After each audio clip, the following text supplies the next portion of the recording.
အမေရိကန်မှာတော့ကပြောခဲ့တဲ့စကားတွေအတွက်သမီးစိုးကိုတဲ့စရင်ရှင်ဖို့စိန်ခေါ်လိုက်တဲ့အေတင်ကိုပရိသတ်များအားလုံးပဲမင်္ဂလာပါရှင်လက်ရှိ social media လောကမှာတော့တခြားသတင်းတွေအားလုံးကိုဘေးဖေထားရလောက်အောင်ပွဲကျန်းနေတဲ့အကြောင်းအရာတစ်ခုရှိနေပါတယ်အဲ့ဒါကတော့မန္တလေးမြို့ရဲ့နာမည်ကျော်တထေးမကြီးတူဖြစ်တဲ့အေတင်ကိုနဲ့အမေရိကန်ကနေမကြာသေးခင်ကမှပြန်လည်ရောက်ရှိလာတဲ့ online ဆယ်လီသမီးစိုးတို့ရဲ့ပြဿနာပါပဲဒီပြဿနာဟာအခုဆိုရင် online ပေါ်ကစကားလုံးတွေနဲ့ post တင်ရန်တွေ့နေတဲ့အစင်မဟုတ်တော့ပဲအပြင်လောကမှာမျက်နှာချင်းဆိုင်တဲ့ရှင်းကြမဲ့အခြေအနေအထိရောက်ရှိလာခဲ့ပြီဖြစ်ပါတယ်။ဒီပြဿနာကဘယ်ကနေစခဲ့ရလဲဆိုတော့အမေရိကန်မှာနေထိုင်စဉ်ကသမီးစိုးရဲ့ live ထုတ်လွှင့်မှုတွေကနေအစပြုခဲ့ရပါသမီးစိုးဟာအမေရိကန်မှာရှိနေချိန်သူ့ရဲ့ live တွေကိုသုံးပြီးတော့အနုပညာရှင်စီးပွားရေးသမားမရွေလူအများပြားကိုဝေဖန်လေးရှိရကြောင်း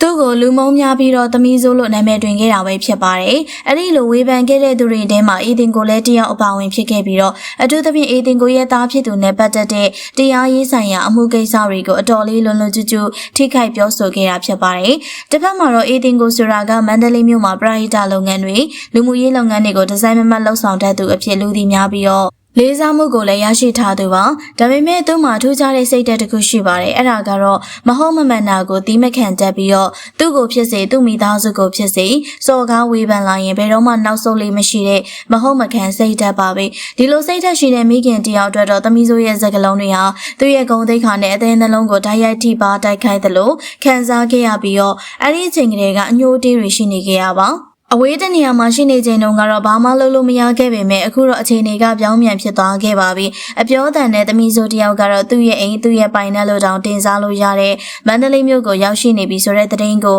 အေတင်ကိုတယောက်ကြားလိုက်ရတဲ့ခါမှာတော့သူ့ရဲ့မဟုတ်မကန်စိတ်ဓာတ်တွေကပေါက်ကွဲထွက်လာပါတော့တယ်ဒါကြောင့်ပဲမန္တလေးရောက်နေတော့မျက်နှာချင်းဆိုင်စိတ်ရင်းလာရှင်းဖို့ဆိုပြီးတော့လူမှုကွန်ရက်ကနေတဆင့်တရားဝင်စိန်ခေါ်မှုတွေပြုလိုက်တာဖြစ်ပါတယ်စိတ်ဝင်စားစရာအကောင်းဆုံးချက်ကတော့အေတင်ကိုဘက်ကဒီလောက်ပြင်းပြင်းထန်ထန်စိန်ခေါ်နေပေမဲ့အရင်ကလိုဘသူကိုမဆိုပြန်လဲတုံ့ပြန်နေရှိတဲ့သမီးစိုးဘက်ကတော့အခုချိန်ထိလုံးဝတုံ့ပြန်ခြင်းမရှိပဲရင်ကုန်နှုတ်ပိတ်နေတာပါပဲဒီတိတ်ဆိတ်ခြင်းကဘာကိုဆိုလို့တလဲလူအများစုကတော့ဒါဟာသမီးစိုးတယောက်အေတင်ကိုရဲ့အရှိန်အဝါနဲ့ဩဇာကိုကြောက်ရွံ့သွားတာလားလို့သုံးသပ်နေကြတာပါonline ပေါ်မှာအဝေးကနေ post တင်ဝေဖန်ရတာနဲ့လက်တွေ့အပြင်လောကမှာတွားရောက်ရင်ဆိုင်ရတာကလုံးဝမတူညီတဲ့အခြေအနေမျိုးပါပရိသတ်တွေကတော့ဒီ online drama ရဲ့နောက်ဆက်တွဲဇလန်းကိုရင်တမမနဲ့အဆောင်ကြည့်နေကြပါတယ်တကယ်လို့သာသူတို့နှစ်ယောက်မျက်နှာချင်းဆိုင်တွေ့ဖြစ်ခဲ့ရင်ဘယ်လိုစကားလုံးတွေနဲ့ရှင်းကြမလဲအခြေအနေတွေဘယ်လောက်ထိတင်းမာသွားနိုင်မလဲဆိုတာကိုအမျိုးမျိုးမှန်းဆနေကြပါတယ်ဒီပွဲကတော့လွယ်လွယ်နဲ့အေးဆက်သွားမဲ့ပုံမပေါ်ပဲနှစ်ဖက်လုံးအတွက်အရှုံးနိုင်ကိုအဆုံးဖြတ်ပြီးမဲ့